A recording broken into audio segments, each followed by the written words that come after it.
Welcome छ my blog साथीहरू।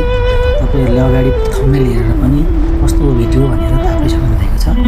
एक दक्षिण कोरियामा रहेको एकदमै धेरै फुल फुल्ने चेरी ब्लोसम अहिले फेस्टिभल पनि हो र यो धेरै कोरियाको प्राय सबै भागहरूमा चाहिँ एकदमै धेरै फुल फुल्ने गर्छ र यसलाई साकुरा पनि भनिन्छ र यो कोरियामा यसलाई चाहिँ पत्रोत भनिन्छ। यो एकदमै धेरै फुल फुल्ने यसको फेस्टिभल लाग्ने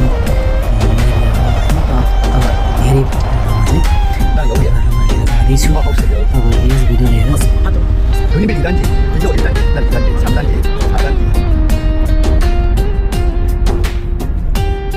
यो फुल चाहिँ तपाईँको कोरियामा जहाँ पाइ पनि हुन्छ, तर पनि अझै यसलाई चाहिँ यसको फेस्टिभल, यसको चाहिँ एउटा मेलै लाग्ने होइन अथवा हप्ता दिनसम्म मेलै लाग्ने धेरै गाउँमा फुलहरू फुल्ने ठाउँ पनि कोरियामा धेरै ठाउँहरू छ।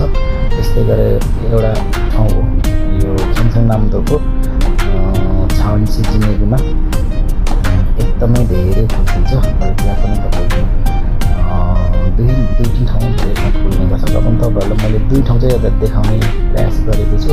साथीहरू भिडियोलाई साथ दिनु होला, तपाईँहरूले पनि भिडियोलाई हेरिदिनु होला। यदि तपाईँहरू नजिक हुनुहुन्छ भने कतिपय साथी आइसक्नु भएको होला, यदि नआउने साथीहरूलाई छ भने दिलसान होइन अथवा तपाईँहरू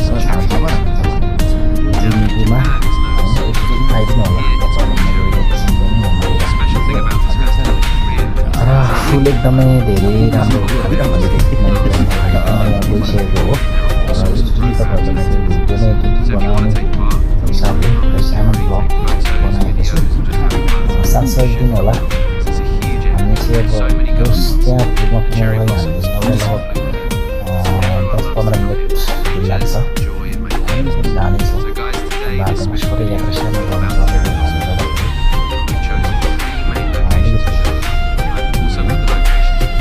एडिटिङ गरिदिनु होला। र साथीहरू तपाईँहरूलाई मैले भिडियो पोस्ट अलिकति ढिलो गर्नु पुगेँ, किनभने योभन्दा अगाडि मैले खिचेको भिडियो टाइम नभएको र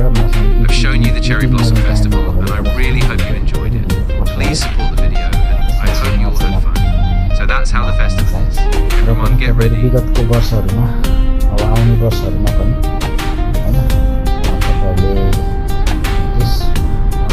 आउनु सक्नुहुन्छ अथवा यो